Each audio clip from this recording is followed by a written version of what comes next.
आज ହେଉଛି 23 ମାର୍ଚ୍ଚ ଆଉ ଦେଶ ପାଳୁଛି ଶହୀଦ ଦିବସ ଓ ଏହି ଅବସରରେ ସୁନ୍ଦରଗଡ଼ ସହର ଭୋଜପୁର ସ୍ଥିତ ବନବାସୀ କଲ୍ୟାଣ ଆଶ୍ରମଠାରେ ବଜରଙ୍ଗ ଦଳ ଓ ବିଶ୍ୱ ହିନ୍ଦୁ ପରିଷଦ ପକ୍ଷରୁ ଅନୁଷ୍ଠିତ ହୋଇଥିଲା ଏକ ସ୍ୱେଚ୍ଛାକୃତ ରକ୍ତଦାନ ଶିବିର।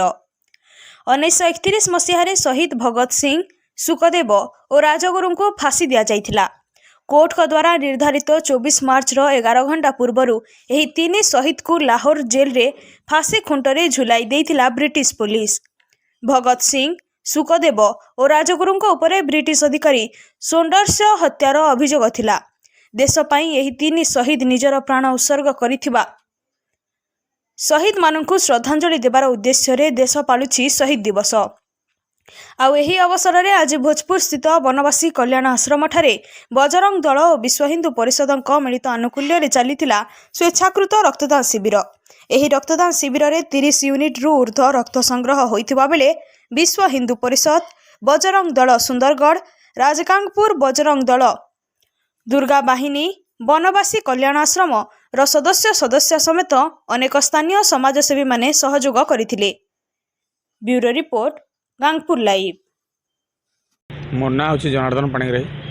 आज मार्च 23 सुखदेव भगत सिंह राजगुरु को 1931 मसीह आज दिन में फाशी खुंटर ब्रिटिश सरकार झुले से माने देशपाई हसी हसी निजर जीवन बलिदान देते देशर स्वाधीनता आउ स्वतंत्रता तो तांकर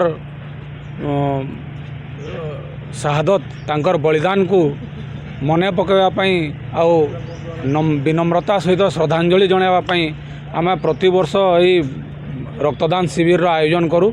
आ चलित वर्ष प्रथम थर पर बनवासी कल्याण आश्रम प्रांगण रे मोबाइल भैन माध्यम रे आम ये रक्तदान कार्यक्रमटा करूँ। आम टार्गेट रखीचु हाराहारी 30 जन कहीं आमर तो सबू समय 365 दिन जाक जिते बड़े भी जार किसी सुविधा असुविधा आम पाक खबर आसले आम पिला माने जाइकी रक्तदान करुछंती। विश्व हिंदू परिषद हो, बजरंग दल हो, बनवासी कल्याण आश्रम हूँ जेकोसी आम अनुष्ठान पिला माने जाइकी रक्तदान करुछंती। किंतु ता मध्य भी सांकेतिक हिसाब से आम कम से कम 30 यूनिट ब्लड ये देवाई डिसाइड करूँ। जय श्रीराम। मो ना सुमंत महापात्र, बजरंग दल जड़े कार्यकर्ता अच्छी। आज आज्ञा हूँ देखुन आमर माने भगत सिंह, सुखदेव, राजगुरु लेखे महान देशभक्त के निष्ठुर इंग्रेज सरकार फाशीर सजा शुणीला। से एत बड़ महान देशभक्त आन जे लगे आम कहवा लगे आम भाषा भी निन धन तर बापा माँ धन हेन्ता पुओ किसी जन्म कर आम हेन्ता माने वीरपुत्र पाई आज भारत माता लगे आम निजे भी गर्व करूँ। तो मुझे आज कहवार चाहूँचे सब युव समाज के आज युव समाज निशा माने खाई खराब काम कर झील धंदा करके पूरा खराब लाइन में गले पथभ्रष्ट हो तो मोर युव समाज के गोटे अनुरोध अच्छे ये क्रिकेटर, नेता मंत्री, फिल्म स्टार इन पछे नहीं पड़ी भगत सिंह, सुखदेव, राजगुरु लेखे महान काम किसी करूने किसी शिक्षा पाऊन से जेनता निस्वार्थपर भाव हसी हसी फाशी खुंटे चली देश लगे जीवन भी देले हेन्ता सबकर रक्त भितर से देशभक्ति रहा कथा एतकी कहीकि मोर कहूँ। जय श्रीराम। मोर परिचय शिशिर बेहरा।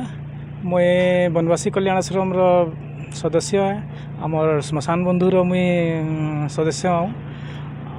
आज शहीद दिवस उपलक्षे रक्तदान शिविर आमर बनवासी कल्याण आश्रम विश्व हिंदू परिषद बजरंग दल तरफ आयोजित कराइला। तो आम जदि आमर शहीद माने जीवन उत्सर्ग करवार लगी समाज प्रति पछके नहीं हटले तो आम किछि मात्रा रे समाज के आमर जेनटा भी अच्छे आमर द्वारा हो पार्ला से भाविक रक्तदान रे आम सामिल हलु।